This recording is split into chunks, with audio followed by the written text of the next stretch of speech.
Thank you, everybody, for coming back to the Riggs Beast channel as always. Let's go beast on that subscribe button. Let's go beast on that like button. And let's go beast on this week's Let's Talk Wrestling. Now, we're going to start by discussing AJ Styles versus Shawn Michaels, the match that never will happen. This whole situation really started around the Royal Rumble when that fan-made Royal Rumble poster had AJ Styles versus Shawn Michaels, and everybody was up in arms and wanted the match. Hell, I wanted the match. I think everybody wants that match, to be frank. But it never came to pass, and we all let it out of our minds. It's one of those fantasy booking dreams that was never going to happen. Until Shawn Michaels went on Sam Roberts' podcast and made everybody cry a little. It was confirmed this week by Shawn Michaels himself that the WWE actually approached him with a WrestleMania 33 match of AJ Styles versus Shawn Michaels. Quote directly from Shawn on the interview: "I guess I'm breaking something with you, and I don't even know if I should, but I could have had that match. They didn't have an opponent for AJ at WrestleMania. I said that I hadn't been asked because I hadn't, but then I was. I said I wish that young man was here 10 years ago. Man, I honestly do. I think he's very talented." Well, yes, he is very talented, and Shawn Michaels can see that. I think anybody with two eyes or one eye and is a wrestling fan for longer than an hour can see AJ Styles is extremely talented. I think Shawn Michaels, when you really sit back and look at this, we have to take away the fantasy booking of this. Let's look at this from a real life perspective. Shawn Michaels is 51 years old. 51. The man had a bad back, recovered from it, had a great career, retired after WrestleMania 26's second series of matches with The Undertaker. Now, there's been a couple thoughts, a couple rumors of him coming back for guys for several years. He never did it. He was one of those guys that followed the tradition of when you retire, you stay retired. Now, most don't follow that nowadays. They just don't. But he stayed true to it. And at this point, I mean, let's really look at this. A 51-year-old Shawn Michaels. We see how The Undertaker looks now at 52. Okay, he's only a year older than Michaels. We see what Taker is now. And that's not to discredit The Undertaker, but the man is aging and has bad hips, and this is how he's going to look. Michaels was a guy with a bad back, and it was starting to have knee problems, if you've ever read anything on Shawn Michaels. Do we really think in 2017 AJ Styles versus Shawn Michaels would be the match we want it to be? My answer is probably not. Now, we'll never know, and to me, that's the beauty of it, is the discussion we can always have. We also have to look at the fact there are several dream matches we have never gotten and we're never going to get, and they will always fall in the what-if category. Now, before I go into them, Vince has even come out and flat out said he regrets not signing AJ 10 years ago. This is part of the reason why. There are dream matches that will never happen because it took so long AJ to get here, but if you believe in fate and you believe in right place, right time, which is more on the side that I believe in, I don't think AJ was ready for the way WWE does things 10 years ago. I really don't. And it would not have been the same. This is one of those matches where the guys just didn't match up in terms of their timing, and it's a sad state of affairs. We got to go back, though. Look at Stone Cold versus Hulk Hogan. This is a match many people wanted. Personally, I don't see why. I don't think many of Hulk Hogan's matches have ever been really good. You have Steve Austin versus CM Punk. That one is a shame we're never going to get. That's the WWE's fault, and that's probably the biggest match, money-making match, that was left on the table. I believe that match would have been bigger than any Hogan-Austin match. Austin wasn't even 50. Punk was in his prime. Perfect opportunity. You have to look at Kurt Angle versus Bret Hart. Very similar to this one. Timing off. Angle comes in 1999. Bret Hart actually gets hurt the next month in WCW. Stuff doesn't happen with WWE in 1997. Maybe Bret's there. Maybe he doesn't get hurt.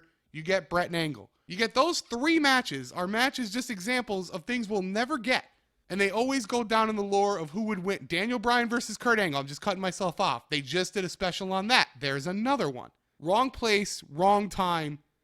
The paths never crossed. This is the unfortunate event with Michaels and Styles. The name value alone, just the natural wrestling fan in you would have loved it. But if you look at it from a realistic perspective, a 52-year-old guy, a 51-year-old man, who hadn't wrestled in 7 years, It would have been good, but it would never have lived up to the expectations we as wrestling fans would have put on it, because we would see Michaels as that guy from 10 years ago going against AJ now. It just, to me, it would have been good, but it wouldn't have been that all-time match that we would have expected. I think this match, as much as this might anger people, is left better for fantasy and left better for the video games. The other topic I want to get into for this week's Let's Talk Wrestling is the rumor that came out by, I'm not even 100% sure of the publication. I'm not going to give it credit here, though. I know I've seen it on the rumors with Twitter. Even the Solomonster retweeted something about this. WWE buying Ring of Honor. It's not going to happen. And there's a few reasons it's not going to happen.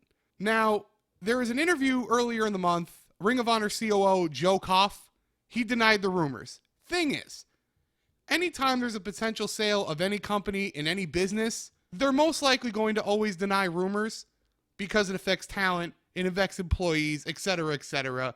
It can also affect asking price. So usually you get these denials. The main reasons something like this is not going to happen is, number one, ROH has a working relationship with New Japan Pro Wrestling, where New Japan Pro Wrestling will fund them and send them wrestlers in returns. Ring of Honor sends wrestlers over to New Japan, etc., etc. Number two, and most important, the only thing valuable about ROH is the tape library. And if you've noticed, ROH has a working relationship now with WWE, where WWE will pay for the rights to use ROH footage in DVDs and things of that sort, and retrospectives on talent who've come from there. What I can see happening in the future, where WWE would have more of a working relationship with ROH, is for the network. See, there's no reason to buy ROH to put them out of business. Why? ROH right now works as a great breeding ground, either for talent that couldn't get over WWE, or for guys coming up in the business to make a name for themselves with a hardcore wrestling fan, because it's a completely different product from the WWE, get over with them, then come into the WWE and expand themselves. This works great. It actually works as the last of the territories, to be honest, so why would you buy that? It actually would hurt long-term business for the WWE to buy them. And they're not stupid. They know that.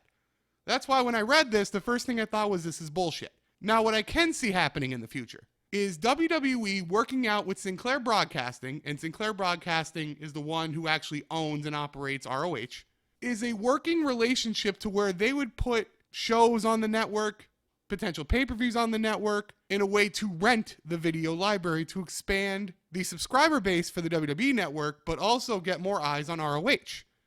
See, this is a particular situation where ROH gaining viewers is not going to hurt WWE. It's not going to really affect their bottom line. People who watch ROH and New Japan strictly, for the most part, don't take in WWE. It's a different product. If you offer ROH products on the network, for example, they have an IPPV, or they have a PPV in general, pay-per-view, and 2 weeks later it's available on the WWE network, it would bring in more ad revenue dollars. A way to test to see this, you bring out a survey, and I know they did this, I think, last year with some subscribers. Every subscriber to the network gets an email. What would you like to see? List a bunch of items and see what's liked. At that point, if you hit the correct number base, you then do a market study. And a market study is a group of people, you put them in, you show them different products. Which one do they like? Would they be willing to spend X amount of dollars to watch this? Go from there. If all of those numbers check out, you can easily work out a deal with a company like Sinclair to have their product or their pay-per-views or their weekly television shows put on the network 2 weeks later, a week later, the next day, whatever the television contract looks like, and expand the WWE product in terms of its subscriber base, like I said before. Now, how is ROH gained from this? Well, number one, WWE viewers who just have not been privy to seeing ROH or seeing any of these guys, well, now they get to see it because it's easy access on the network. Number two, WWE could very easily work out an agreement to pay X amount of percentage of the ad revenue based on the click per video that ROH supplies to the network in payment for them. Could be 30% per click, 40%. So ROH could potentially, let's just say, sell 40,000 pay-per-views at $40. That's it for them then. Then they could put it on DVD and sell 5,000 DVDs. I'm just throwing out numbers. Put it on the network, you now have access to over 1 million people. So even if 10%, and it's 1 million plus, but even if 10% of people click on that video and watch it, That's 100,000 people. That's more people than paid for your product. That's 100,000. And that's per episode potentially. Do the math. It works out very well for ROH. If you see in the market study this can help gain subscribers, again, we go to the $10 model. But what if you find out you can gain 200,000 subscribers? Do the math. $2 million in revenue. So you pay them 30% ad revenue. Let's just say $10,000 per video. It's more than that, but let's just say $10,000 per video.